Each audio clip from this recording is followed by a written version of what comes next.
नाही. पूर्वी मी 10 लोकांना दारू पाजायचो, इथून पुढे मी 10 लोकांना वचन सांगणार नाही.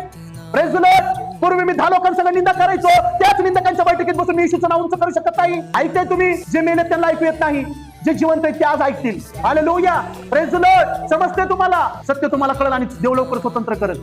सेवा खोटी नाही, सेवा खरी करा. हालेलुया. Praise the Lord. तुमचा विश्वास पाहिजे. माझ्या वैऱ्यांना मी माफ केलंय, तर देव त्यांच्या पण मनातला माझ्याबद्दल राग काढून टाकल. खूप छोटा आमीन येतो. तुमचा आमीन कसा पाहिजे माहितीये? आमेन. I receive Jesus. हे माझ्यासाठी आहे. हालेलुया. मी ज्या चर्चला जायचो ना, त्या मंडळीमध्ये पवरताईला माहित असेल सगळ्यात मोठा आवाज माझा असायचा. येस, आमेन, हालेलुया. आमेन म्हणायचो मी, रिसीव्ह करायचो मी. हालेलुया. आमेन. आणि मागतोय काय? जगाला बदलण्याची ताकद. अरे आमेन कसं पाहिजे? आमेन पण तसंच पाहिजे, जगाला पण ऐकू घ्यायला पाहिजे. आमेन म्हणण्याने तुमच्या आसपासचे शैतान पण घाबरले पाहिजे.